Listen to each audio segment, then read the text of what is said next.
आज की इस खास चर्चा में आपका स्वागत है। चलिए सीधा आज के विषय पर चलते हैं।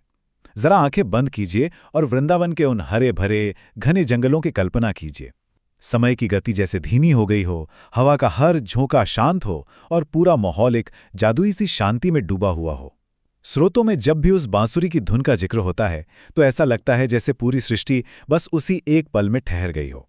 आज हमें इसी रहस्यमयी और अलौकिक प्रेम कहानी की परतों को खोलना है और समझना है कि कैसे ये प्राचीन कथा आज भी हमारे जीवन से इतनी गहराई से जुड़ी हुई है। चलिए इस अनुभूति की थोड़ी और गहराई में उतरते हैं। पेड़ों के बीच से गूंजता वो बांसुरी का संगीत, यकीन मानिए, कोई साधारण ध्वनि नहीं थी। वो तो जैसे पूरे ब्रह्मांड की एक पुकार थी। उस संगीत में एक ऐसा खिंचाव था कि पूरा गांव, हर कोई अपना काम छोड़कर बस सम्मोहित सा वहीं रुक जाता था। एक ऐसा पल जहां बाहर की दुनिया का शोर एकदम शून्य हो जाता था। भाग 1, बांसुरी की पुकार। पूरा गांव भले ही उस धुन पर ठहर जाता था, लेकिन अगर हम राधा की बात करें तो उनके लिए इस संगीत के मायने बिल्कुल अलग थे। उनके लिए ये बांसुरी की आवाज ऐसी थी जैसे पूरा ब्रह्मांड धीरे से उनके कान में सिर्फ और सिर्फ उन्हीं का नाम ले रहा हो। एक बेहद निजी और सीधे आत्मा को छूने वाली पुकार। भाग 2, यमुना के तट पर समझ। अब जरा कहानी को यमुना नदी के उन शांत किनारों पर लेकर चलते हैं।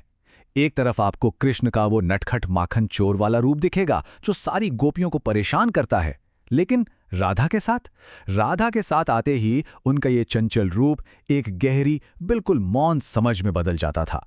उन दोनों के बीच एक ऐसी खामोश बातचीत होती थी जिसे दुनिया का कोई तीसरा व्यक्ति समझ ही नहीं सकता था। अब इस हिस्से में जो बात सामने आती है वो सच में बहुत दिलचस्प है। सोचिए, एक मामूली से वाद्य यंत्र में जीवन का कितना बड़ा दर्शन छिपा है। एक शाम कदम के पेड़ की घनी छांव में राधा ने कृष्ण से पूछ ही लिया कि आखिर वो इस बांसुरी को इतना क्यों बजाते हैं। तब कृष्ण ने मुस्कुराकर बांसुरी उनके हाथों में सौंप दी और कहा कि ये बांसुरी अपने आप में पूरी तरह से खाली है। इसका अपना कोई संगीत है ही नहीं।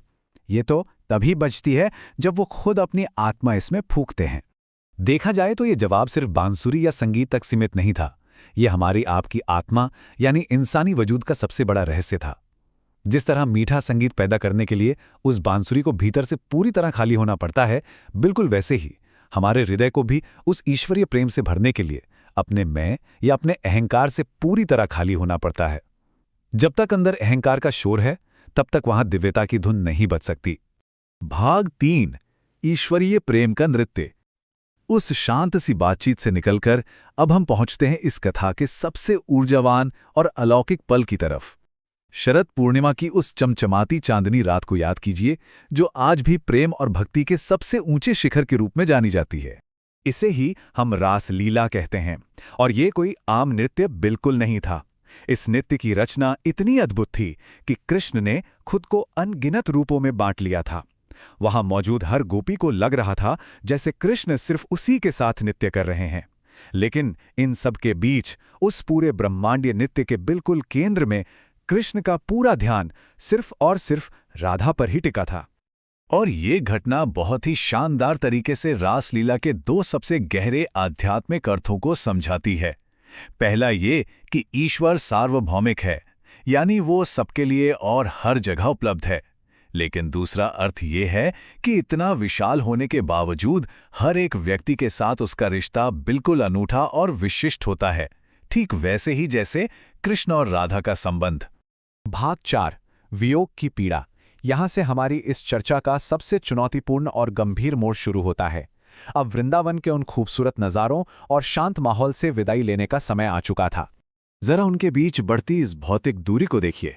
कृष्ण अपने जीवन के सफर में वृंदावन के उस ग्राम्य जीवन को पीछे छोड़कर मथुरा के राज्य की ओर बढ़ते हैं और फिर आखिर में द्वारका पहुंचते हैं, जहां उन्हें एक राजा और योद्धा के रूप में अपने कठोर कर्तव्यों का पालन करना था। इस दूरी ने ही जन्म दिया विरह को। विरह यानी अलग होने की गहरी पीड़ा। अगर दुनिया की नज़र से देखें तो उन्होंने कभी विवाह नहीं किया और अपनी लगभग पूरी जिंदगी एक दूसरे से मीलों दूर रहकर बिताई।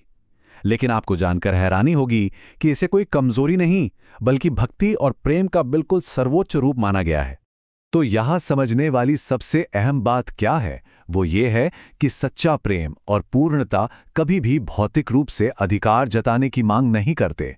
शारीरिक रूप से दूर होकर भी किसी की आत्मा के साथ पूरी तरह से एक हुआ जा सकता है। एक होने के लिए किसी को पूरी तरह पा लेना या हमेशा साथ रहना जरूरी नहीं है। भाग 5 2 शरीर एक आत्मा। समय आगे बढ़ा, कई युग बीत गए, लेकिन उनके इस अनोखे रिश्ते की विरासत अमर हो गई।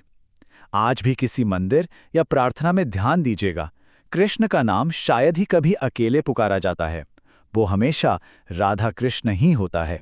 आइए देखते हैं कि ये दर्शन आगे कैसे और स्पष्ट होता है। बाईं तरफ कृष्ण हैं जो परम सत्य या पुरुष का प्रतिनिधित्व करते हैं, दाईं तरफ राधा हैं जो परम भक्ति या प्रकृति का प्रतीक हैं। असल में ये दोनों अलग अलग अवधारणाएं हैं ही नहीं, ये दोनों एक समान हैं, एक दूसरे पर निर्भर हैं और इन्हें किसी भी तरह एक दूसरे से अलग नहीं किया जा सकता। इस पूरी बात का सबसे गहरा अर्थ खुद कृष्ण के उन शब्दों में छिपा है जो इस कथा का चरम बिंदु है। जब उनसे पूछा गया कि उन्होंने कभी राधा से विवाह क्यों नहीं किया, तो उनका जवाब सोचिए क्या था। उन्होंने कहा, विवाह के लिए तो 2 लोगों की जरूरत होती है, मैं और राधा तो 2 शरीरों में बसने वाली एक ही आत्मा है। अब भला कोई खुद अपनी ही आत्मा से विवाह कैसे कर सकता है? तो इस विश्लेषण के अंत में ये कथा हमें एक बहुत ही उकसाने वाले और गहरे विचार के साथ छोड़ जाती है। अगर प्रेम के सबसे ऊंचे रूप में किसी भी तरह के भौतिक अधिकार या हक जताने की जरूरत ही नहीं होती, तो ये हमारे प्रेम, अहंकार और अपनी ही आत्मा को देखने के नजरिए को कैसे बदल देता है। जरा इस पर विचार कीजिएगा। इस चर्चा में मेरे साथ जुड़ने के लिए आपका बहुत बहुत धन्यवाद।